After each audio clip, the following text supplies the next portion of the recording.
It's not on. Ah, yes, it is. It is. This one is on. Yeah. Okay. Hi. Welcome to the first talk in a series of artist talks that will conclude this Biennale. This week, the Biennale runs through Sunday, and today we're hosting Gago Gagoshidze, an artist who is based in Berlin, to present his practice. He'll talk about three of his previous works, but also at the end expand a bit or present a new research he's doing, and that was somehow commissioned or done in dialogue or as a response to our invitation to Gago to respond to Iskra Delta Biennale's concept. I will briefly present Gago, and then the talk will be structured like this, that he will show and talk about each of the projects, and after each of the projects we have a short Q&A, and then move to the next project, and this will also be an opportunity for you to intervene with questions if you have any. But then at the end we can wrap up with more some general remarks, and questions if some are still left. So Giorgi Gago Gagoshidze graduated in 2007 from Tbilisi State Academy of Arts, and in 2016 received his Meisterschule degree at Professor Hito Steyerl's new media class at UDK Berlin. His works have been shown internationally in various exhibitions and biennales as well. He also participated in one of the previous graphic biennales here in Ljubljana, and recently did a project together with Milošem Trakilovićem and Hito Steyerl, a project that he will also talk about today. In his works, he considers issues such as the moving image, the political background of its production and distribution, and its socio-political significance. And now I will give the stage to Gago and to present his first project. Okay, thank you, Tjasa, and thank you for having me here. I'm very happy to be here second time already, and yeah, you also missed out that I also studied in Holland together with André in The Hague. Yes, as Tjasa said, I'm gonna show three of my previous works. All of them are moving image-based videos, works. And if you have any questions or comments, please feel free to just interrupt. I start the first work I'm gonna show is from 2014, and it's gonna be only work I can show in full length. It's only 7 minutes, and the other two works I'm gonna show only parts, a part of it, a 5. One will be around 5 and 7 minutes also. So I can just start showing this one. It's called, it's just a single swing of a shovel. And yeah, I can to talk a little bit afterwards.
March 28, 2011. 6 a.m. She is leaving her shelter and heading towards a forest. No one has any idea what she is up to. This is the day when a new way of hacking was introduced by a 78-year-old Georgian woman called Hayastam Shakarian. She changed the world as it is. This woman gave the internet a body, and with a single swing of the shovel, she killed it. 5 million users in 3 countries were cut off, and the date of March 28, 2011 will be remembered in school history books henceforth.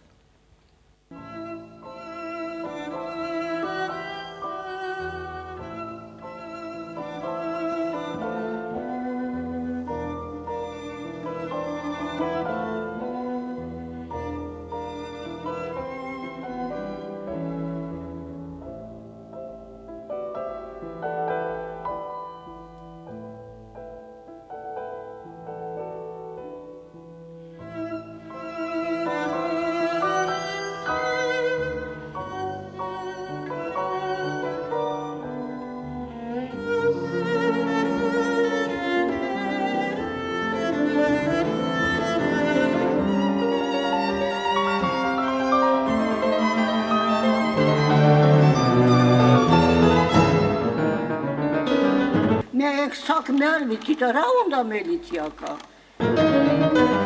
Metki modi topik mogalit, meti zaharama. Moida automati da mogalit me arvitsi, ara peri arvitsi, cingina tulu.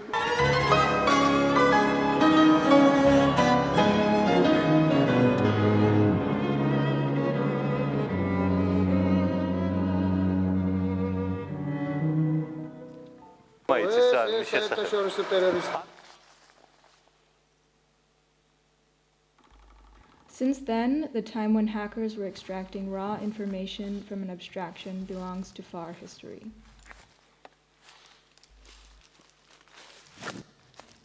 As she says, quote, "A true information also obeys general rules of current information circulation, and so far it's not able to overcome the gravitational force of the algorithm that with the help of the spam army washes it down into unscrollable parts of the memory.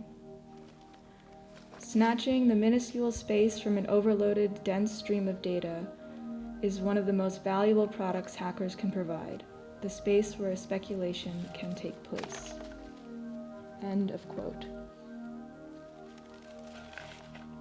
Terror. Definition by the Google. The unofficial or unauthorized use of violence and intimidation in the pursuit of political aims. According to her actions, she perfectly matches a profile of a contemporary notion of a terrorist.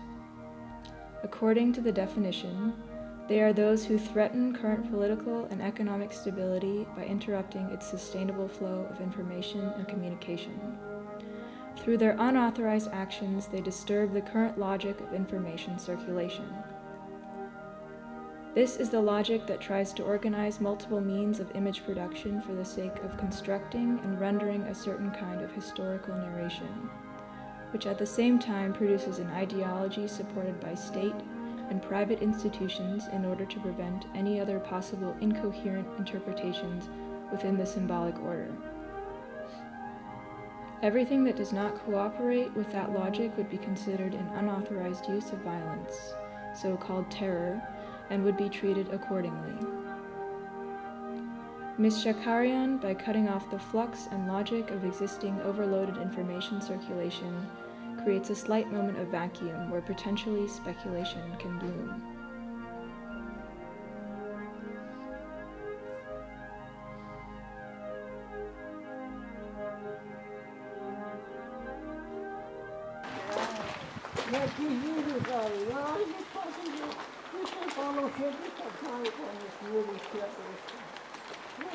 Ek tsudija, მაგრამ ეხლა მთელი მსოფლიო გიცნო. ძალიან ცნობილი. Corporate cannibal, digital criminal.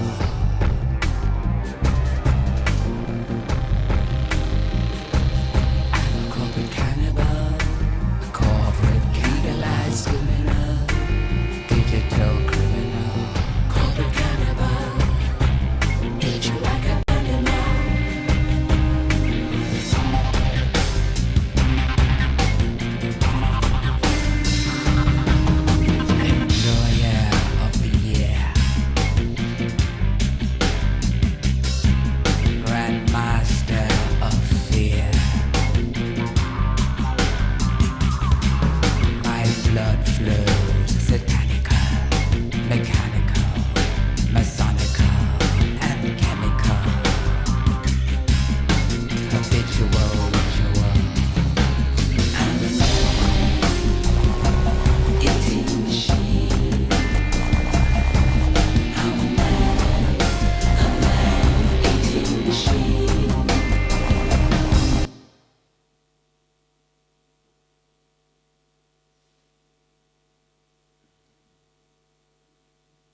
So this is real event that happened in 2011, and this lady just like with literally single swing of a shovel killed the internet for 3 countries, and it was Azerbaijan, Georgia, and Armenia for 3 days was out of internet.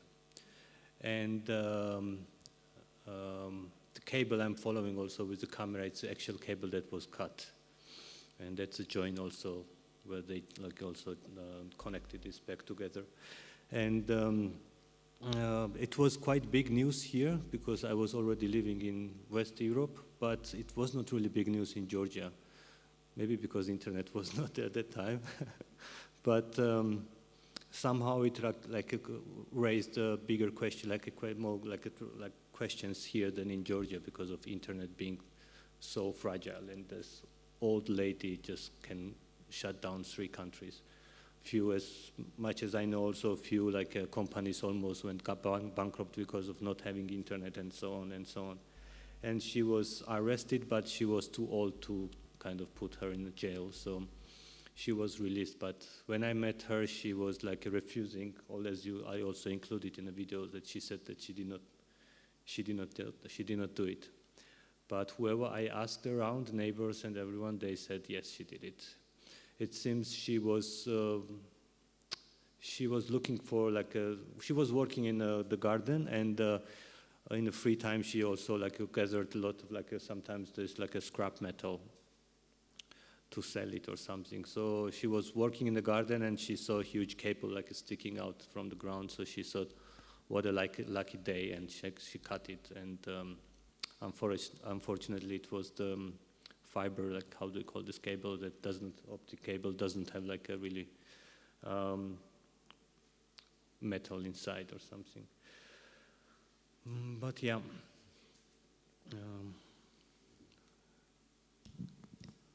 I will ask questions when you finish your... No, I'm done. You're done, okay. So what I find interesting here is maybe many things. Maybe we can start with the image that we used for the announcement of this talk, which is this map with this blacked out part of the countries that went invisible somehow in the online context. And this image really reminded me of another map that was done by Irvin and NSK group in Slovenia as a map of Eastern Europe when Slovenia became independent and Eastern Europe wasn't mapped yet or wasn't part of the Western art system or the perspective of the West. And the question was actually how to map the territory. So in a way, their approach was to do it yourself so that others wouldn't do it for you. But the idea was that it needs to be mapped, so it needs to become visible somehow by some means. And here, the kind of the agenda is different. So in the context, so if in the 90s the idea was that everything needs to be integrated within the network and the global map, here what you're interested in is actually searching for some kind of moments of invisibility or moments where this kind of a homogeneous network breaks apart. You say in the film that cutting the flux of information creates a vacuum where speculation can bloom. Can you maybe talk a little bit more about why this is important for you? Because I think it also plays a role in other projects that you will show.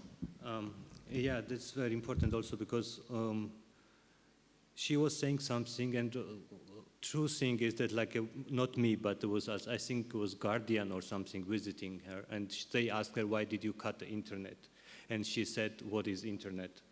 She did not know what internet is. So I had to somehow play with it, and I just said okay, she quoting her, what is internet? She says it's just a single swing of a shovel and it's gone. And what I tried to do with her is that I had the idea to somehow create new kind of identity for her, and this identity would be a hacking identity. But it's kind of different form of hacking. Instead of abstracting information, instead of providing information, which we are already kind of overloaded with this information. She is the one who cuts off the source of information. That kind of like creates some kind of space maybe or something, and the speculation, that's what I say in this case, you know. But then I was trying to somehow like play with this idea that she's the one. She's also kind of like perfectly fitting the idea of terrorism, because in that time it was also terrorism as a kind of like creating this kind of like a framework also to somehow frame some people, some kind of political activists or some, I don't know, the power has the idea of terrorism and idea of terror, and what is the terror, or they can just apply to different kind of political activists, for example, you know. So then I was also using this word of terrorism, and it was perfectly fitting to her. She's the one who interrupts the flow of information, the flow of like economy and whatever. It's like a kind of like a set by the kind of like corporation of economy or some profit-based like thing. So this kind of like a cut, that's what I was hoping to achieve in this case, that instead of giving information, because somehow like the idea of like as much information you have, as much democracy you have, or something like that, somehow was questioned also many times, and that's what I was thinking, that like maybe not being completely out of information, but at least having a gap from this like tons load of like information or something, and she was the one who was managing to create this kind of vacuum in my point. Yes, and this like it's interesting that I didn't know that actually, but now before you mentioned that actually the part of the where the joint of the two cables is, and like you're caressing it somehow in the video as also some kind of like a wound that's there, or like some kind of like a healed wound. Yeah. It's also like a moment where actually this cut creates, okay, in a sense it cuts off the internet, but in a way it creates a moment of collision, or like where two realities, let's say, or two levels of like the virtual space, the informational like kind of economy and so on, and some kind of like more of a, let's say, physical reality that's also like an everyday reality of this woman who doesn't know what's internet, and like obviously it does not even own a computer and so on. No. So this kind of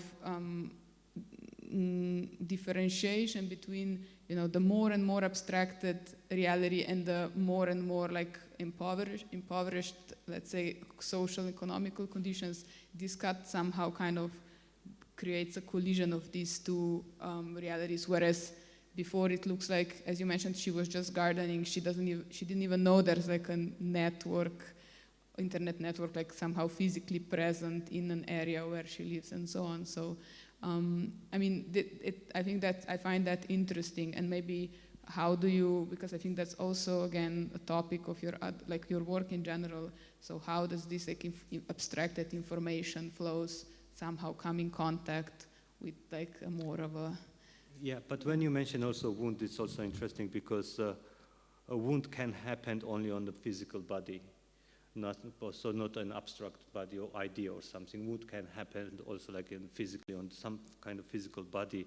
And also I mentioned also in this case that like the best form of like a media criticism or something is to somehow give the physical body to the internet that somehow considered, and not considered, but like perceived as a kind of immaterial, like the sphere or something, you know. And she was the one who managed to kind of give the physical body to the internet by cutting it. And that's, in this case, this is the wound which is existing and forever will be there as a kind of approval that the internet has the body. And she was the one, with the heroic action, managed to give the internet a physical body.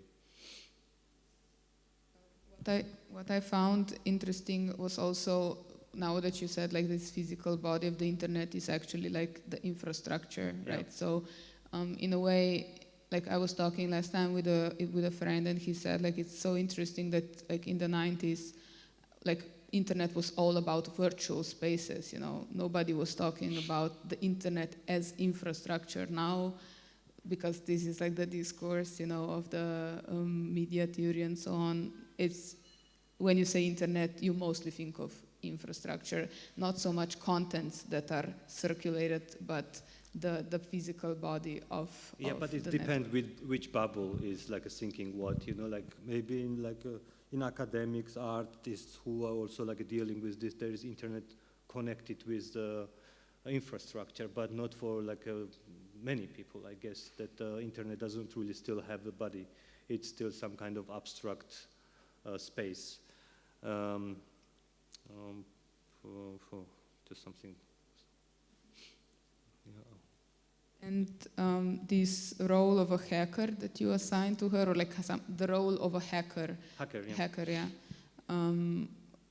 Kind of like someone, I mean, this figure of a hacker is important for your work in general, it feels like it. So like someone who is an unlikely hero, you know, like just an individual. You always focus also, like always, a lot of times focus on individual like stories of people that are somehow, you know, captured or like defined by a global context of, you know, these technological infrastructures, economical flows, and so on. But then somehow they, through certain misfortunes that or like, yeah, some kind of, let's say, coincidences, they become the figures that actually have some power to intervene or influence or somehow be agents within these structures that would seem initially that kind of are, they're only subjugated to. So maybe a few words about what does it mean, like, to focus, for you to focus on these individual stories, like why talk about these, you know, issues through the lens of individuals? I don't know. I think it was much more easier for me to grasp the whole idea of internet and its function or something, and especially, well, 50% of this work already was more than 50% was done by Hayastam Shakari. I just had to like wrap it up, and that's why it's like it was like perfect, like a really beautiful story. So it was just like really.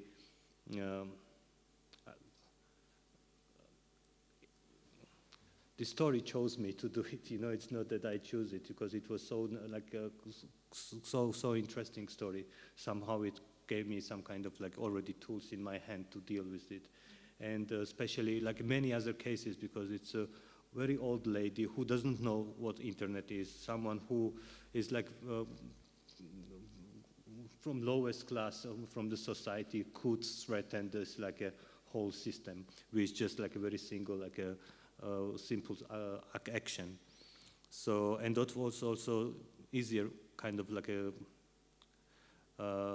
point to grasp for me, I guess, to somehow to deal with the idea of internet and the flow of information. So, if there are any questions, you can just raise your hand. Otherwise, we can move to the next project, and I think we already kind of mentioned certain topics that will be interesting also for this, so such as focusing on individual stories, like wounding the body and all of this stuff. Yeah, I think this would make more sense for next project with body and individual, like focusing on individual person. Okay, this is called The Invisible Hand of My Father, and which was done in end of like 2018, and it's also like a small part like of this movie, like it's gonna be like a 5-6 minutes or something. Can we have like?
This is my father, Lugzari. While I'm setting up an equipment to interview him about his traumatic emigration time in the Europe, he's chilling in his 100 years old family summer house, built by his grandfather in Raja, in the Caucasus. Since he returned to Georgia, he spends 9 months of a year in the house, where he single-handedly makes his own wine, grows vegetables, and takes care of his garden.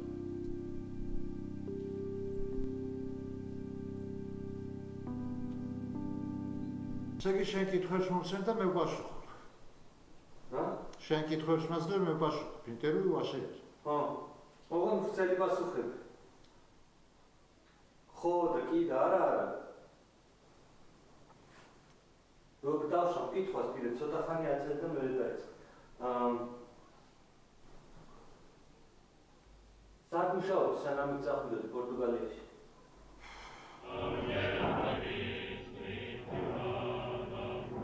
USSR, 1922-1991. It was a union of the 14 Soviet Socialist republics. The ideology of the union claimed that its political body was governed by the collective hand of the workers. This is where he was born, studied, and worked.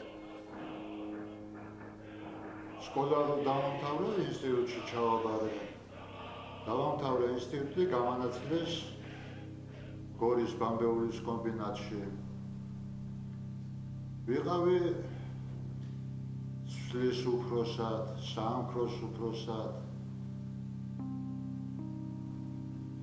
ծարմոյբիս ուպրոսատ, ստաբիլուրի սամսախուրիմ կոնդա, արգի խելպասիմ կոնդ, նորմալուրի իղո։ Պորտուգալիաշի ծաշլանդը մուշողովդի ութայիսիս ավտոքարխանաշի, կապիտալուրիմ շենեբլոբիս սամարտվելոշի, մոմարագեբիս ուպրոսատ։ Ես իղո 1992 2001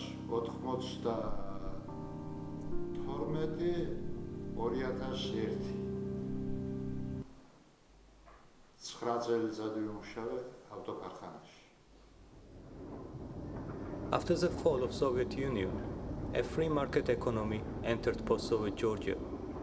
This is also known as an invisible hand of free market that now manages the new economic order. So to speak, workers' hand has been replaced by the invisible hand of free market. The invisible hand triggered waves of labor migrants from post-Soviet countries, seeking employment in the Western European countries. Գապուչտան գոմարեովա Շաքարտվելոշ խելփաշեվի աղարիկո փուլի գաուփաշուրդա կուպոնեբի գախտա վեղար վախտեն օջախիս չենաշ վերուախերխեն կադავს ուտես աշոլի բավեք գավի գետրո շեիզլե բոդայեք շաշպատը ու շոմիստացլեվադա ու կեթե սպիրովեպ.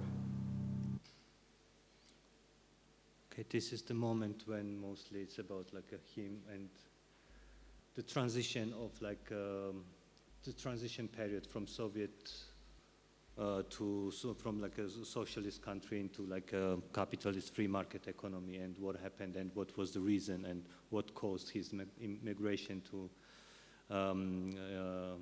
the Western Europe. So that's a kind of like a part I chose to show here.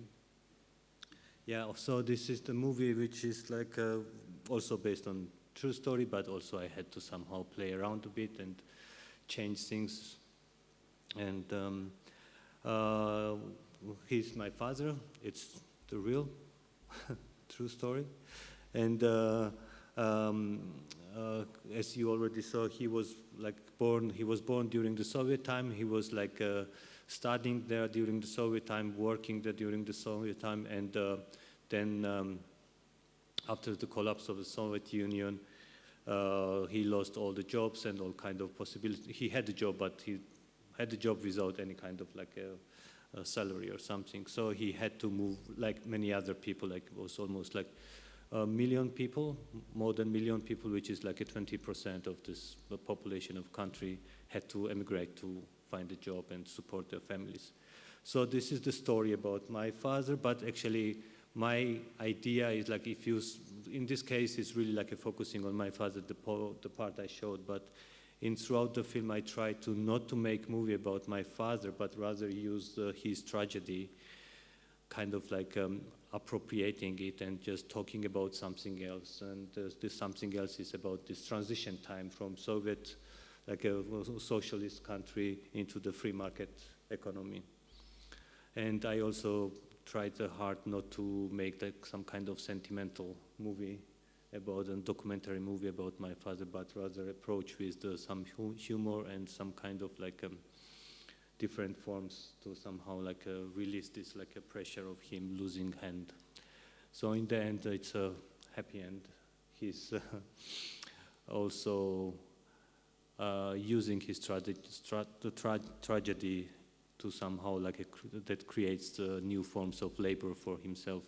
He's getting like how do you call it, like a pension, like a invalid pension, which is like a quite okay money for Georgian standards. So he moved to this house where he lives now for 9 months a year. During the COVID time, 12 months a year. And he just lives for pleasure and making wine and doing things instead of like survive. Like his labor is not based on survival, but more like about the pleasure and things like that. Yeah. There is an interesting part in this film that you can maybe show where the hand talks and talks about how it became invisible but keeps on working. Could you maybe play that part, just so for a better understanding of how what's the role of this invisible hand and like how it connects to the invisible hand of the market? Okay. Let's try it from.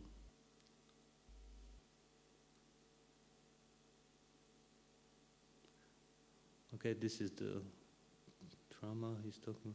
Okay, we start from here.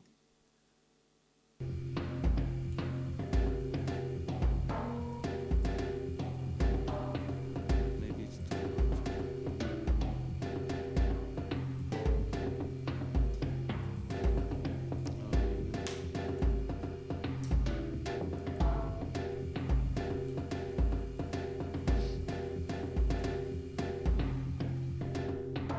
It's known as a phantom limb, still feeling it, but actually not having one. He constantly felt as if his hand was in a tight fist, and he was not able to unclench it. Gradually he entered a state of mind, where his hand still existed in some form, but he had totally lost control over it.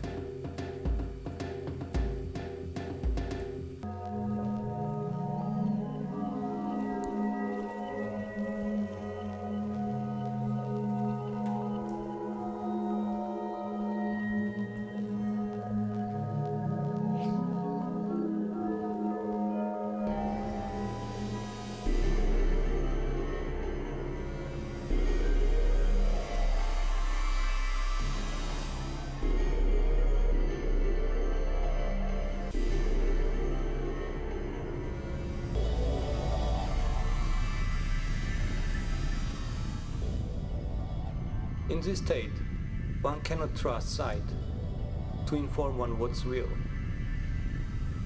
One needs more than vision to make sense of such a complex reality. The biggest crisis hits when it comes to the point where traditional ways of proving material reality, seeing and touching, became inoperable. According to physical law, his right hand no longer exists. But still, somehow one could not deny its existence, just because the eyes could not see it, and his left hand could not touch it. You cannot see it, but it does things. You cannot touch it, but he feels it. He cannot grab a glass of wine with it, but it provides his leisure. As a replacement, he received a mechanical piece of plough made of plastic and iron, which very accurately replicates the surface of its ancestry. Unlike his disappeared right hand, its replica is very limited in its function, and it keeps failing to assist him in his daily life. მოუხეშავი არის, უხეშია, ძიმია, არაპრაქტიკულია. ვერაფერს ვერ ვაკეთებდა.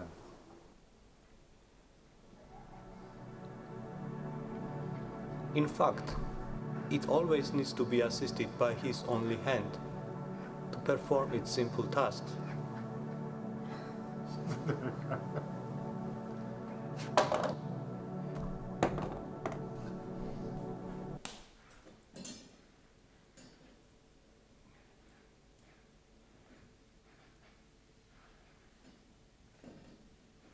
The prosthesis has never managed to assimilate as a full functioning body part. It's been ruled out from his daily life and abandoned in the storage alongside other useless stuff.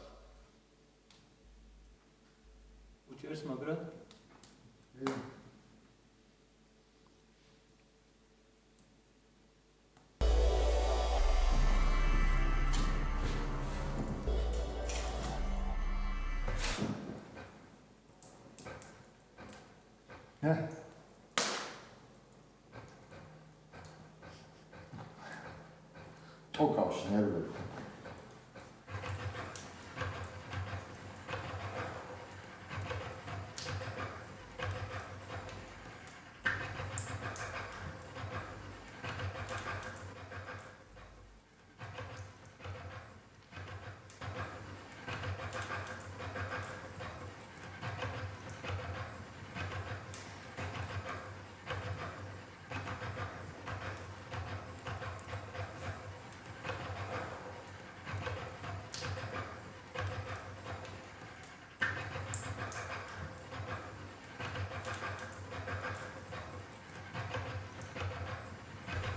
Possibilities which seemed unthinkable before suddenly appeared and influenced every single aspect of his surroundings. An awareness of profiting from the tragedy emerged from the still open wound of his hand that was now gushing over his whole family. The tragedy has been embraced and exploited in the best possible ways. Like his right hand, this tragedy does not belong to him anymore, but the whole family now depends on the tragedy ever since the first pension installment landed in his bank account.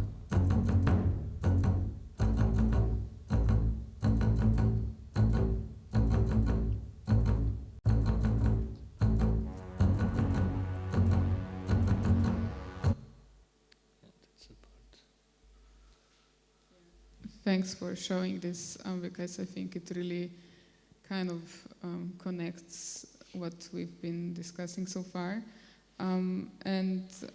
What I wanted again to point out is this tragedy, or like a moment where the hand of the worker becomes virtualized, and how this virtual hand somehow participates in an economy that is not anymore in majority the economy that was based on the workers' physical labor necessarily, but at the same time you make a kind of a overlap, or like you talk about the invisible labor and the invisible hand, how in a certain point they again collide and like overlap.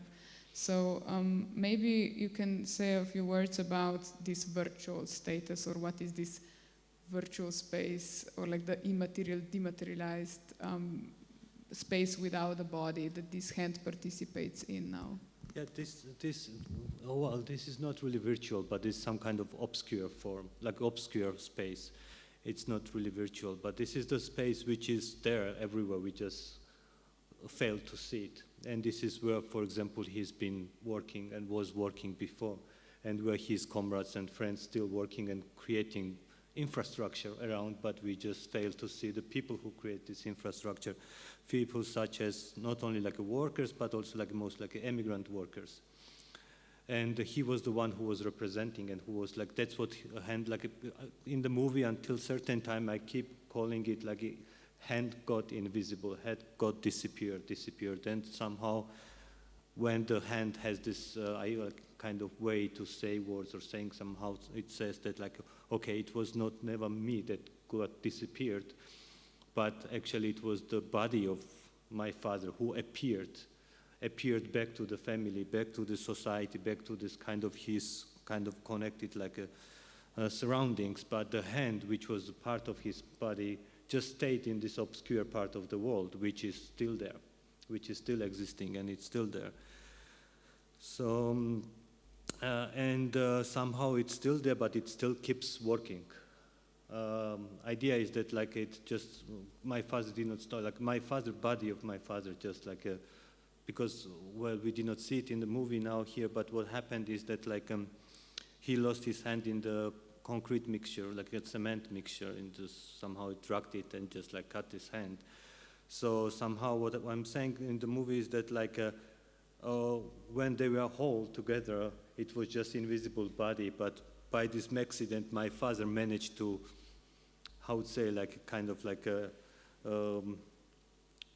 find a way back to the visible life, to his family and surroundings. But the hand stayed there and keeps working, and this is the invisible hand that keeps working to support him, basically. That's what it does. And also like the hand-wise, also the invisible hand of free market, and also like somehow the places where my father also lived, it was also very much connected with the hand. I also say in the movie that it's like Soviet Union, which was also like the union of this like countries that the ideology was claiming that it was ruled by the collective hand of the worker, and the hand was playing big role. And also after the collapse of the Soviet Union, then there was this free market economy, so-called like invisible hand of free market that arrived, that had to regulate the economy and regulate the welfare of like people. And also it happened in 2008, when this like financial crisis hit the world, and when the hand failed to regulate, this invisible hand failed to regulate the economy. So somehow my father also lost the hand, and many people lost the hand, the jobs as well. So yeah. But yeah, that's like relates back to the first video very well, that you mentioned that this cut actually gave your father his body back in a way of making him present and visible within a social context where he was before just somehow with his whole body and time and energy kind of subjugated within. But in the video, and I think this is a good opportunity to talk about this, because the previous video also contained these elements.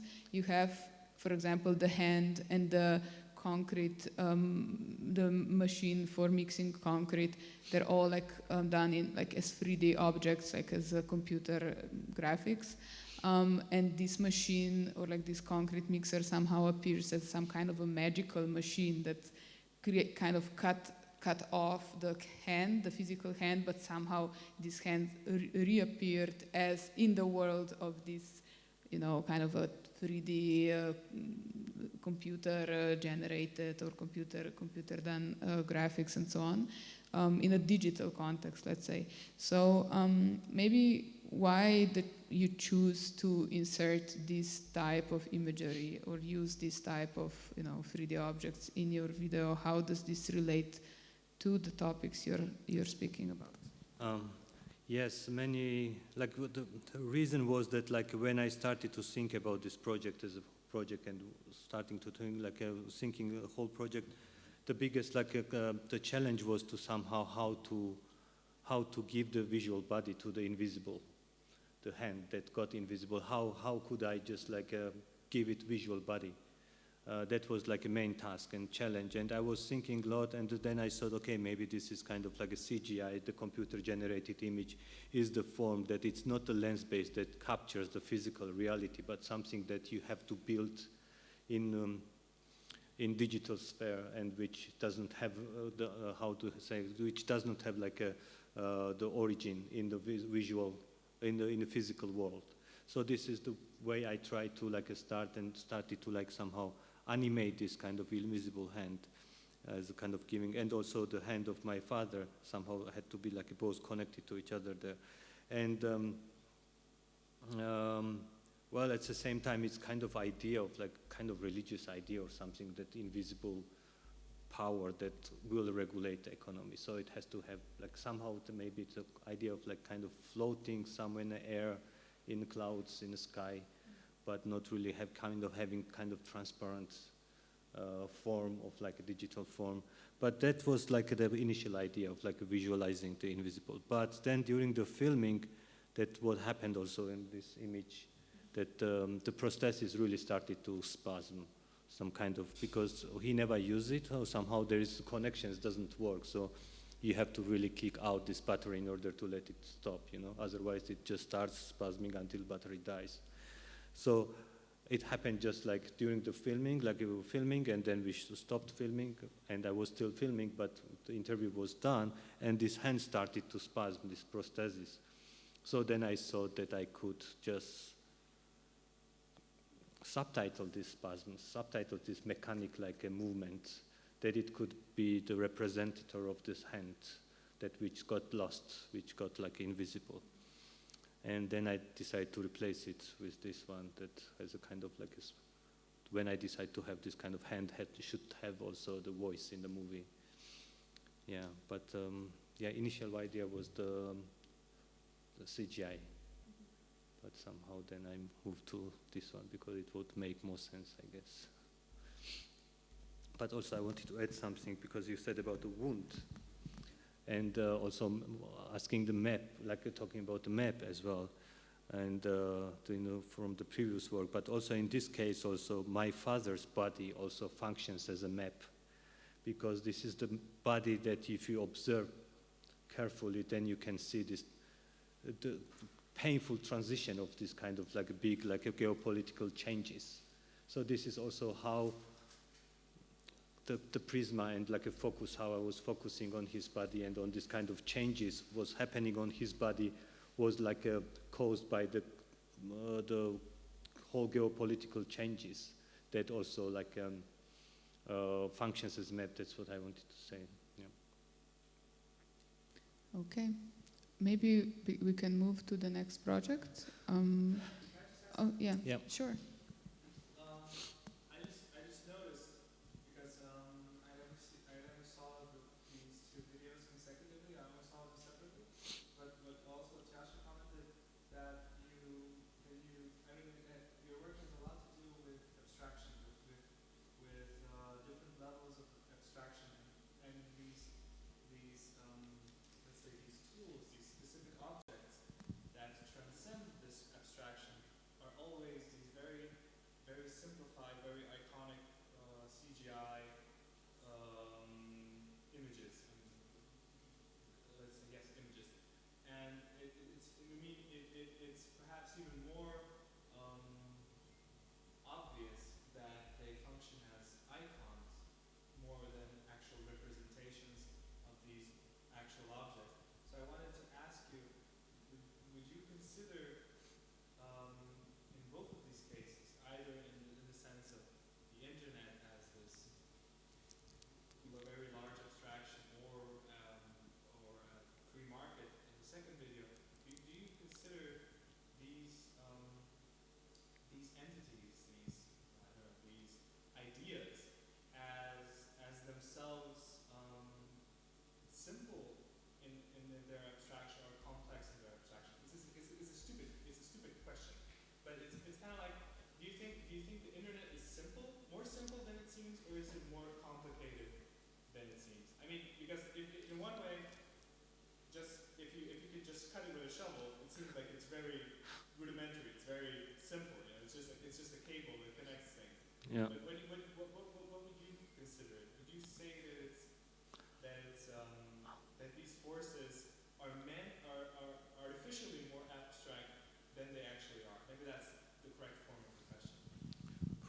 Oh, it's not a stupid question. It's just a difficult question that I can't really answer. I think it's like not simple. What I'm trying to do is just like simplifying it to have better grasp to the idea. But I don't think it's simple because it can be defined in many different ways from many different people. So this is my way of somehow trying to like grasp the idea of internet, and somehow like I'm not talking about whole internet, but talking about this kind of physicality of internet in this case. And same with the invisible hand of free market or something. Well, this is not, it's a really complex idea, but at the same time I try to use my father's the tragedy in order to somehow simplify it and to be graspable, to be understandable also for myself and also for other people who watch it, because this is kind of like trying to simplifying the frame that can approach from my point of view, you know, but everyone can have completely different ways of like seeing these topics and entities, what you call, from different angles, and they can have different like ideas of explaining it. But I think it's very complex. I just trying to see it in a more simple way. I don't know if I answered. Yes, I can't answer. I don't know if it's complex. yeah, in a way, it's like a no, just continue. Thank you. Thank you. Okay, let's move to the Balenciege. Okay, this the next. Oh no, not this one. Okay, this is the collaborative work together with Milošem Trakilovićem, Hito Steyerl, and me. And yeah, we're going to talk about it later afterwards. And as you asked me that, I'm showing this part of like privatization, all about privatization, but this specific part.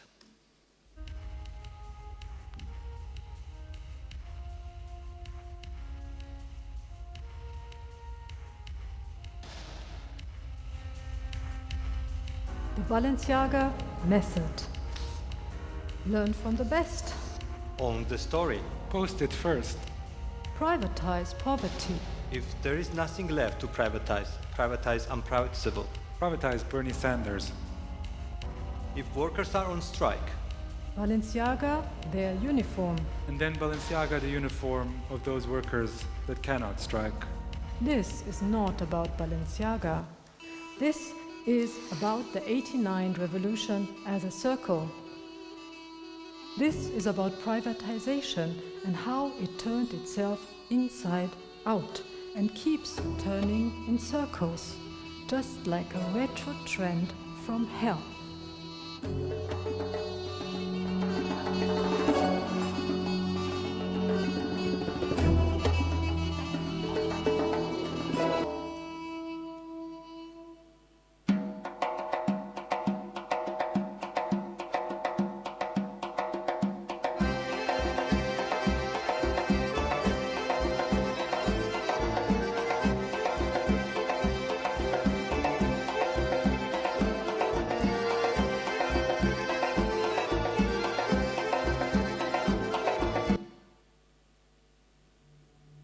Each item in a Wetman Spring-Summer 19th collection includes a QR code that, when scanned, will send users to the Wikipedia page titled Ethnic Cleansing of Georgians in Abkhazia. But what happens if we would apply the same scanning principle on one of the fake items? Where would that send us? Would that scan send us to PewDiePie, who we have seen talking about Misha's Balenciaga sneakers? In August of this year, PewDiePie was the first ever to surpass 100 million subscribers on YouTube. But his set of supporters also included the New Zealand gunman who shot 49 people in Christchurch Mosque. Before he set out to do this, he urged his viewers to subscribe to PewDiePie. Since then, it's become clear that the function of memes has shifted. In the words of PewDiePie himself, it was fun until it was not fun anymore. This crash of meme logic may be or may not be one of the reasons why Demna Gvasalia recently stopped his involvement with Wetman. He was quoted as saying, I have accomplished my mission. I have accomplished my mission. Batman was like a DARPA of fashion, a lab to test fashion politics and to playtest a zombie apocalypse skinhead aesthetics. Balenciaga, in turn, is more like a corporate aircraft carrier. And then Balenciaga, show goes on.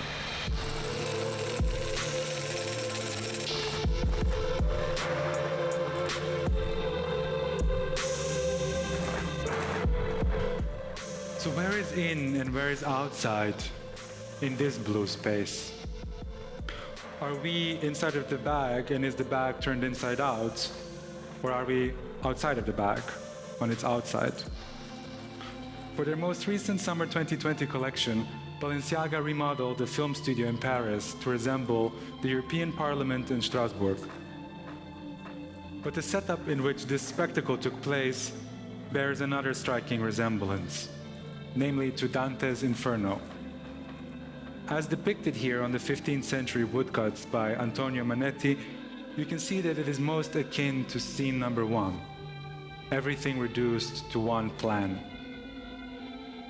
And again, this is not about Balenciaga. This is about what it models. How does one create such a stage? We have made a model for you. Hang on. So this is basically a model of the stage. Basically what you do is you take an IKEA bag, you cut it open, and then you twist it and you glue it back together as some kind of Möbius band. Now, what is the advantage of having a Möbius band? Because if you have a Möbius band, the inside and the outside actually are on the same plane, which means that there is no more difference between in and outside, and also that you're free to privatize both. The illusion that everything would take place on one single plane only arises if you watch it from above. If you see it from up there, there's hardly any difference between top and bottom. But if you see the same situation from eye level, it will look exactly like the set you're seeing here, jagged by massive cuts and income inequality. If where you are sitting represents the price level of an IKEA bag, then the price level of a Balenciaga IKEA bag would come to hover around 1,125 meters above this building. And you would have to actually see it from space to even remotely create the illusion that both happen on the same plane.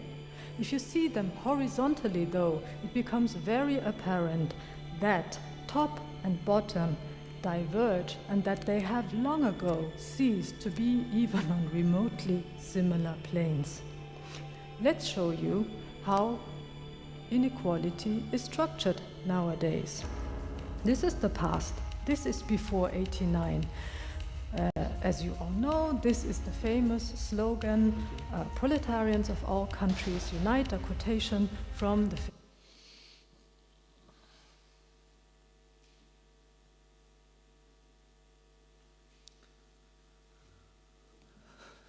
Okay, as we repeated many times in the lecture, this is not about the Balenciaga, but we just use the Balenciaga as a method. What happened since '89, after the collapse of Berlin Wall and Soviet Union, and new forms of economy rise, and form of capital, like a form of privatization also appears, and privatizing the social sphere and everything in the post-Soviet countries.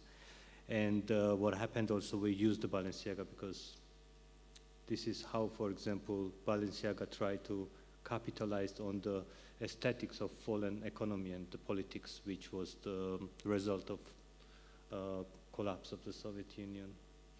You know.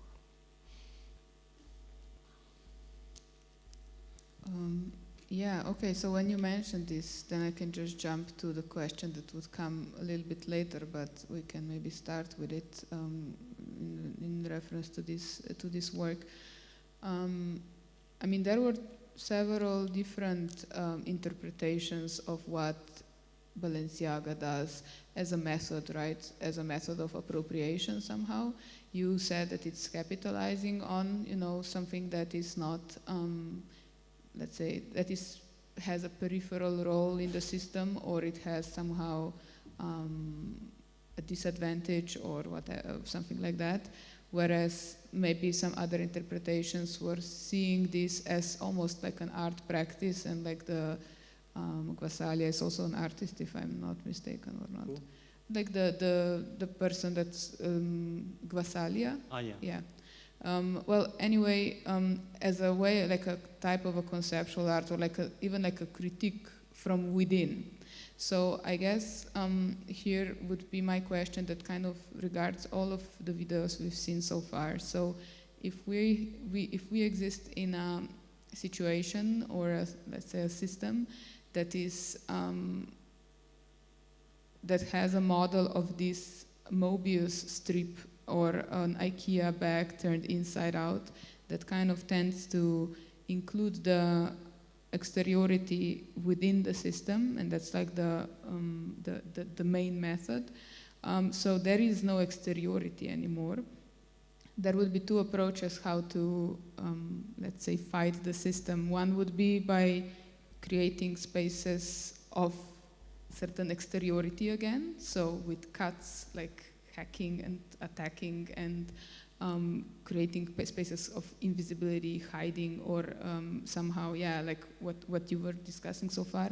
And the other would be to trying to somehow hack it from within. So if there is no exteriority anymore, there is no other way than to go through the system to somehow try to change it with its own means. So what's your position in this? I mean, it's kind of obvious through the videos, but still, if there is no exteriority, how and do you consider this outside as a place where actually some opposition can happen, or is this outside something that is not available and not possible anymore? Yeah, I think this idea was that like there is no like outside, inside. That's kind of how it merged. That like there is no like public space and private space or something like that. There's just kind of like a form that like the idea of the economy that like completely, fully tries to occupy as much as possible. So there is nothing left. It's just like obvious Mobius strip, just go on the circle. We also apply a lot also in the movie of the circle that goes in the circle and just like that never ends. And I don't know, it's like a very big like topic of like if there is the outside or not. Like I mean, the question was more about probably the possibility of action or for change within the system that doesn't have an outside anymore.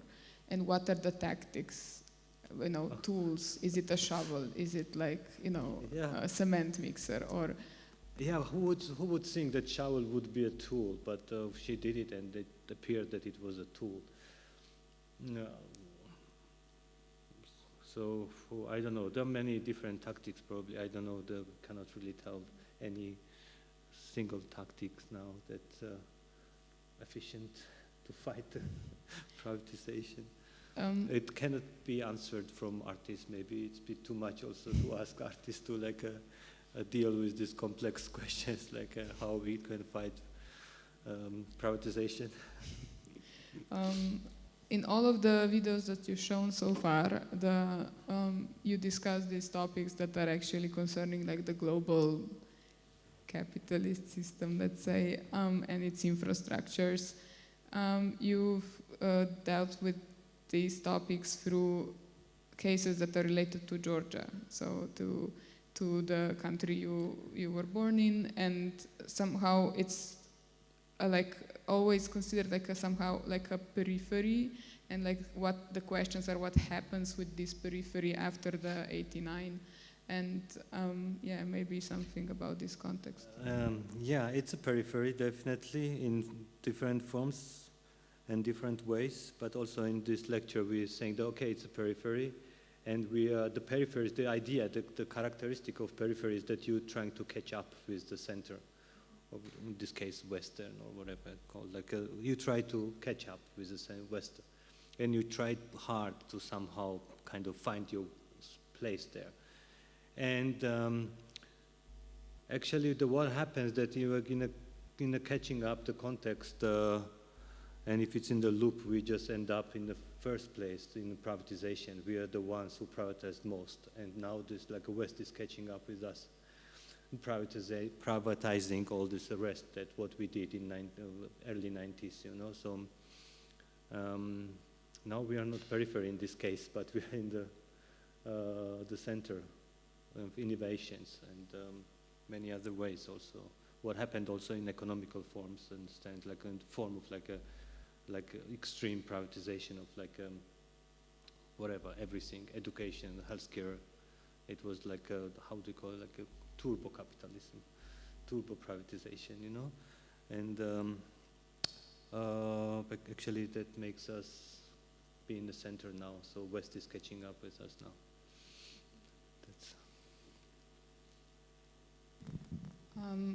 Maybe that's a good point where you can, where we can focus on your recent research, in terms of that all these three pieces that you've shown so far are dealing with the context after '89, and this research that you're doing now is actually related to the Soviet context, right? Yeah. So, yeah. Soviet context, but also very much related to contemporary situation. I mean, that's what I'm trying to do. It's still research. And, well, it's called Experiment. It's working title. And I'm working together with Archil Zereteli, who is the sociologist. And he's helping, and we're doing like a research at the moment. And when we talked like very early time, like I talked to you about this like two events that simultaneously somehow going together, but somehow trying to find the ways of like connecting these two things. Maybe they are not even connected, but I'm trying to find the ways to connect them. And also I'm not like academic or researcher or something, so it's whatever I'm talking now, it's not the proven, I'm just sourcing from different like informal like sources, you know. So it's like it cannot be true what I'm talking now about the certain topics or something, you know. But point is that I was interested in this point that, like, for example, like computerization in the Soviet Union and the first form of like computers in Soviet Union, and there was this like mythology of like, oh my God, this, if they would reach and achieve these things, then we would reach this like a pure like a communism, you know. And it was like something happened, but we don't know what, but everything was in place, you know. The setting was, everything was in place. It just somehow there was one bad guy or something who did not do it, and otherwise it would be like perfect. We would still live in the perfect, like not still, but would live in the communism, you know.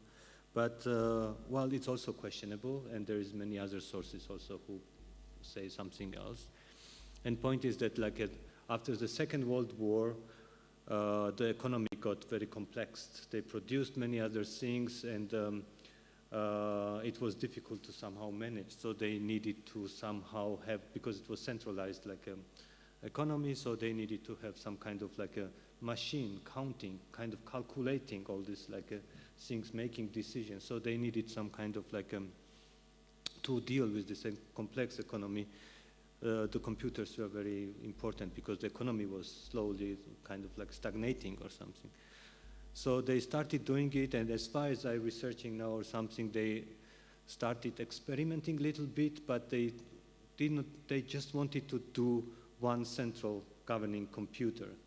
But somehow there was no resources for it, and there was no enough also like material resources, also like knowledge and many other things, and it was expensive, and they could not manage it. So somehow what I saw also many other ways, that it's kind of like places, the images you have now, they somehow, when it's kind of failed, it turned into this kind of like Potyomkin's, how do you call it, it's like a villages or Potyomkin's rooms or something. So it was places where they showing these showcases, you know, that when they had guests from abroad, they would show these places that they're working on it, and there were people like with serious faces walking around. This is one source of information that says this, but some people say that it was working and functioning. But there is also this, for example, like they have this guest from Cuba, guess who, and showing it also how it works and how are they dealing with these things. And somehow in 70s or something it did not work, and somehow it stagnated. But simultaneously at the same time, around 70s, mid of 70s in Georgia, in a small village, they started very weird experiment. The village called like Abasha, and they called it Abasha experiment. And it was also the same reason they somehow wanted to boost the economy. So to boost the economy, they wanted to somehow boost it like a production. So what they did, they tried to like implement limited form of ownership in the middle of Soviet Union, you know, and they tried to use it as a kind of to see if it would like stimulate production. So what they did is that this is Abasha. They chose this village because there was probably most poor village in the Soviet Union, at least in Georgia. And the production was really low, no one was motivated or anything. So they said, okay, and they tried to do it in agriculture. They said, okay, and mostly they were doing the, how they call like a maize, this corn. So they said, you're working in a collective farm, so you have a plan. So plan is to, for example, to harvest 5 tons of like a corn a year. So if you reach the plan, 20% of this plan, the harvest will stay in your ownership. And if you make more than 5 tons, whatever you have, the surplus, 50% of the surplus will stay in your property as well. So somehow they wanted to like create this kind of ownership in order to boost economic production. So somehow it worked very well, and it like really like stimulated the production from many other reasons. But also the guy who tried to, because it was like approved by this ministry in Moscow, but they could not call it like ownership, and it's actually not the ownership, and they don't call it also experiment. They are very careful to use the word experiment in interviews. They just call it like, okay, just like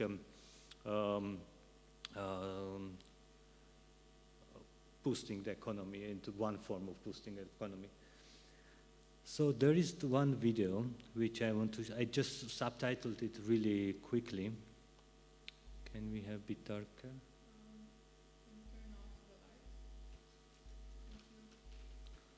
So this is the, okay, also I have to say, there's the movie produced in 80s, beginning of 80s, called Experiment in Abasha. What happened in Abasha? Experiment in Abasha, this is the long name of the movie. And this is the TV movie, documentary, which like the guy goes there, the director, and just films what happened and how, if people are happy there, and what's happened, got kind of like a documenting this like a process in Abasha. And it's very positive, of course. It wouldn't be like a critical or something. But this is the moment where there is this like a small group of people, the people from village, in this village get together and discussing about this like things, you know.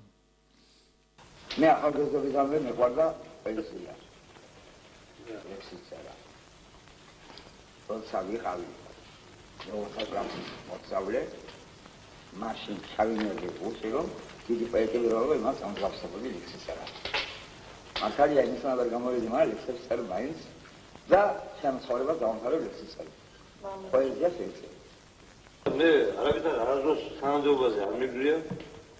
მაგალითად მე ერთი კაცი ვარ, რომ მე გამხდარიყა გარკვეულობის თავმჯდომარე, არ თქონდა ცენზურები. მე ვარ გლეხი ულევაკაცი და ჩემი გლეხობით მე არ შევწვე. ოჯახი არ შევარდნო და ასე ტრადიციულად გავზარდო ჩემი ოჯახის წევრები. ვინც რომ უშუალოდ სწავლა არ შეიძლება. სტუდენტები შეშრომას. საერთოდ თორების ყველაფერი უნდა ესმოდეთ. სუსაჭირო იქნა, მაგალითად ისეთი შემთხვევა იქნა, მანქანაც უნდა ატარონ, ტრაქტორიც უნდა ატარონ, ტანგიც უნდა ატარონ და ყველაფერი. შემდეგ ვისწავლე. შემდეგ განვიდე. ობზანდით.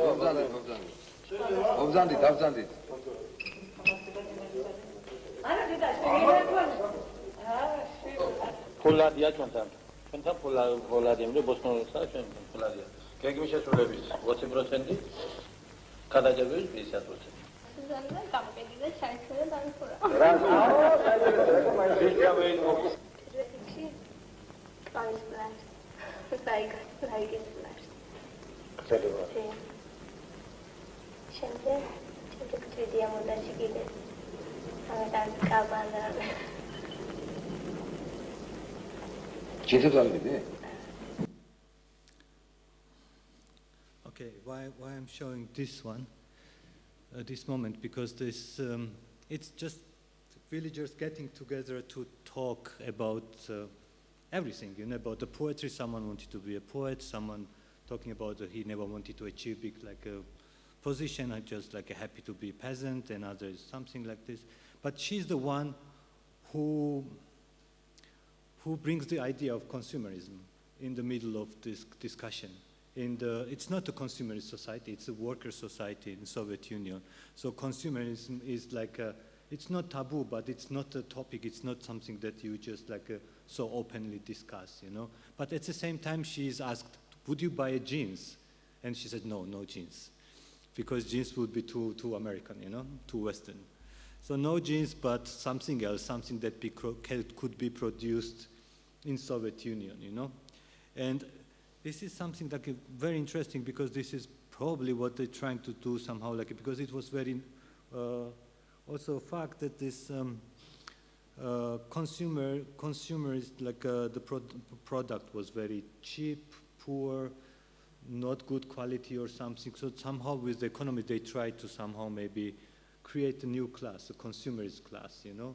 And this is also a moment when she's like hoping that she's gonna sell all this corns or something and buy some leather jacket, like a long one or something like that. But the point is now that like then 80s, end of 80s, no one cared about it. It collapsed and it was over. But this is somehow they wanted to implement in different places to somehow create kind of like a surplus, give some kind of money to the public, so somehow maybe create this kind of like a consumerist society as well, you know. Maybe, I don't know much about it, but as far as I know, which was also kind of part in Yugoslavia, that was this kind of consumerism also was part of it. But it's kind of like, it was like a few group of people in Georgia who could bring this kind of stuff in, like football players and the dancers, you know. So she is representing someone, some kind of class which is not existing in the country in that moment or something, you know. And now we are desperately looking for her. I really want to see her. I really want to interview her and just meet her. I don't know, she must be around in her 60s now. And it would like give a lot of ideas to the movie, you know. And for example, from consumer society, from kind of like a collective labor or something, you know, that she was doing with this like experiment, and where did she end up? What is she doing now? In which kind of economy she is part of now? What is her position now? And yeah, this is also the very interesting thing also in this case is there's like a materiality. It's just a gift that awarded, you know, in this case. Like, because when this guy who was doing this experiment wanted to get approval from Moscow, he was using Lenin's, quoting Lenin, to get this experiment starting. He was saying that Lenin was the one who was the, I'm just like not quoting it, but like that stimulating the labor is materially stimulating the labor is very important to have the production. So he was using Lenin to somehow create these things, and so this is like a very material way of stimulating, like it's in the form of like a immaterial, like a award or something. How do you call it when you give them this, like a champions or something? This award? Yeah. No, whatever. Yeah. Well, what I find, like, when we were talking about this, when you were explaining this to me yesterday, so I asked you already then, so you're kind of juxtaposing these two situations. One is the strive of Soviet Union to develop computer technology, so to help and boost the economy that way, although they were thinking about centralized technology rather than decentralized. Of course, makes sense in that context. But like that plan failing miserably, they needed to implement some other methods which were not technological, but more like, let's say economic engineering in a level of certain, on a level of the workers' community and how to stimulate them to produce more.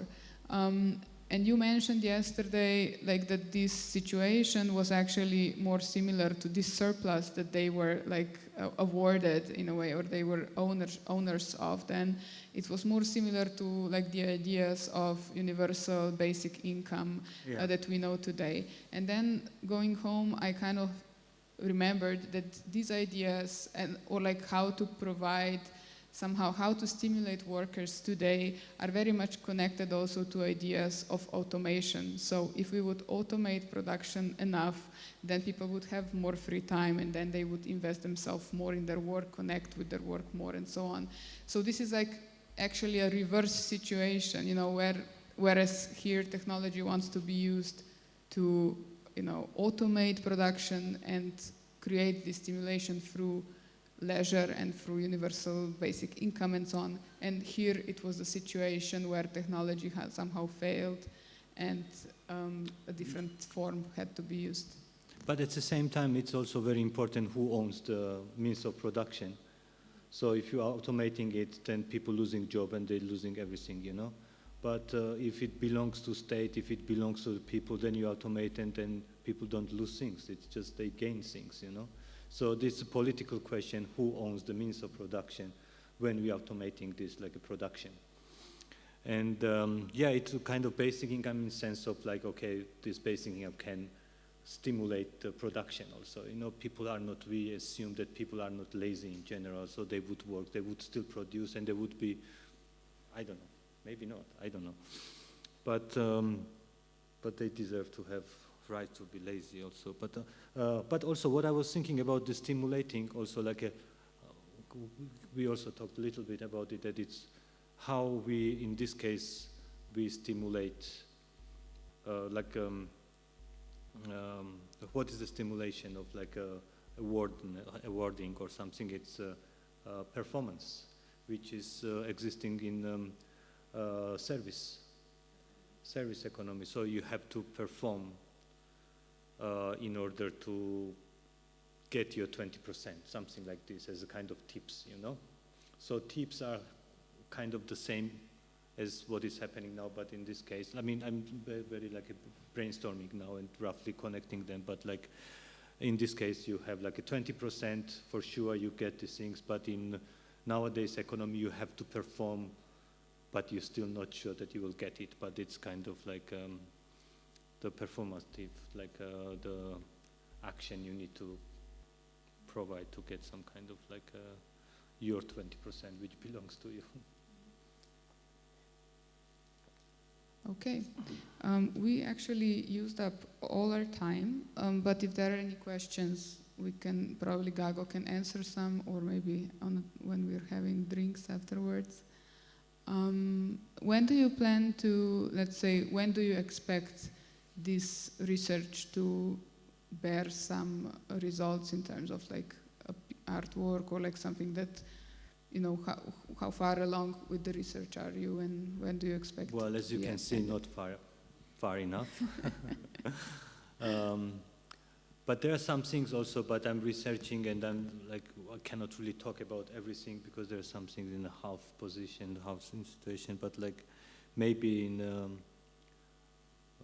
early spring, then I can have more clear idea what to and how to execute and what to execute and things like that. But I think it's gonna be more like a video format, definitely.